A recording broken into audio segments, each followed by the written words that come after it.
Sur le parvis du conseil départemental du Haut-Rhin, un bus où les passants peuvent venir faire tester leur glycémie. L'examen dure à peine quelques minutes, une piqûre au bout du doigt, puis la goutte de sang est analysée grâce à cet appareil. Le taux de sucre dans le sang permet de détecter d'éventuels problèmes de diabète et d'orienter les personnes vers un médecin qui pourra réaliser des analyses plus complètes en vue d'un diagnostic définitif. C'est juste à côté de mon travail et ça me permet de me tranquilliser sur mon état de santé en quelque sorte. Je suis en surpoids et également j'atteins mes 50 ans, donc c'est là où il faut commencer à être préventif au niveau des maladies en fin de compte. À jeun, entre 0,70 g et 1,10 g par litre de sang. Donc vous avez un taux tout à fait normal et vous n'êtes Le résultat est totalement rassurant puisque je suis normal. Organisée en partenariat avec l'association Insulib, cette journée de dépistage et d'information a pour vocation de lever le voile sur une maladie qui touche de plus en plus de personnes. En France, 5% de la population serait touchée par différentes formes de diabète non traitées. La maladie peut avoir des conséquences dramatiques. Ce qui nous a alertés, nous, département, on peut être atteint du diabète sans le savoir. Donc rien que ça, rien que dire cela, c'est déjà un constat. Il faut faire quelque chose pour que l'on sache qu'on est malade ou qu'on ne l'est pas. Voilà. Donc mettre tout en œuvre pour que tous nos publics et tous les publics, tous nos Haut-Rhinoises et Haut-Rhinois puissent à un moment donné se faire dépister pour surveiller ou pas une maladie éventuelle. Je vais laisser ma collègue faire le test. Moi je vous pique le bout du doigt.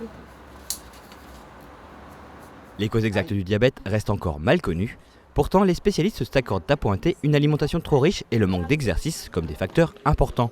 En matière de santé, comme souvent, il vaut mieux prévenir que guérir. C'est important effectivement de se faire suivre, donc de réaliser régulièrement un examen de sang.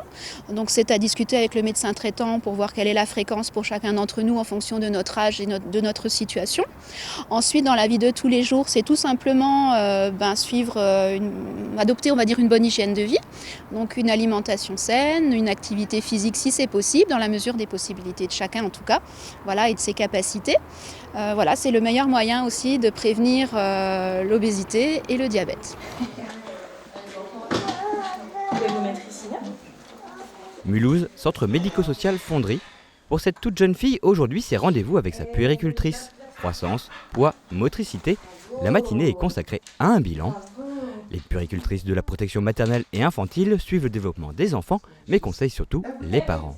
C'est pour apporter une aide, une orientation aux parents et puis pour que l'enfant il évolue bien dans un milieu adapté. Le rôle parental est très compliqué et du coup parfois on peut être un peu perdu et on a besoin d'être aiguillé surtout sur ces choses-là. Il y a différentes possibilités du coup d'aide en groupe ou plutôt individuelle et c'est en fonction de chacun ce qu'il a envie de la manière dont il a envie d'aborder les choses. 130 professionnels interviennent à la protection maternelle et infantile dans le Haut-Rhin, des médecins, des sages-femmes, des puéricultrices, des psychologues, des éducatrices de jeunes enfants, des assistantes sociales et du personnel administratif. Le service assure de très nombreuses missions pendant et après la grossesse, mais aussi en matière d'accès à la contraception. Si on peut trouver les équipes de la PMI dans les centres médico-sociaux sur l'ensemble du territoire, le gros de leur mission s'effectue hors les murs. Il y a plein d'autres actions qui sont menées hors ces centres, qui sont les actions qui sont menées au domicile des parents. Au domicile des parents parce qu'on a besoin de les aider dans leur environnement. On va avoir aussi des articulations avec les maternités. Les puéricultrices, les sages-femmes vont aller régulièrement dans les maternités. Un autre versant de notre activité, c'est la planification familiale. Donc on a un travail d'information, un travail de consultation et un travail d'accompagnement des femmes. On le mène ou dans nos centres ou en partenariat avec les services de gynécologie. Je laisse la poussette ici ou je l'emmène ? Il y a quelqu'un ? Très bien. 10 à 20% des mamans et des bébés haut-rhinois sont suivis à un moment par la PMI. Si le service cible en priorité les personnes pouvant avoir des difficultés d'accès aux soins, tous les parents, sans exception, peuvent demander conseil. Toutes les mamans qui sortent de maternité, elles peuvent avoir besoin d'avoir un conseil, un soutien. Ça peut être un soutien ponctuel, ça peut être un début d'un accompagnement plus long, au cours des années de l'enfant, puisque notre service a en charge les enfants de 0 à 6 ans. Des paysages à couper le souffle, un patrimoine hors du commun, des activités culturelles et sportives. C'est sûr, le Haut-Rhin ne manque pas d'atouts. Ce sont ceux-là que le conseil départemental a choisi de mettre en avant dans cette vidéo pour attirer des professionnels de santé dans les territoires où l'on en manque. Mais à l'hôtel du département, pour lutter contre la désertification médicale, on va plus loin. On lance un appel à l'ensemble des médecins généralistes qui sortent des études ou qui n'ont pas encore terminé les études et qui veulent tester un territoire. Des élus peuvent leur proposer de les accueillir par le biais d'un logement.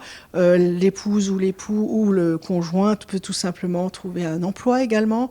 On a des packages possibles et on a des financements que l'on met en plus, nous, conseil départemental, pour l'accueil de ces personnels. Les secteurs concernés sont Kaisersberg, Ensisheim, Guebwiller et Dannemarie.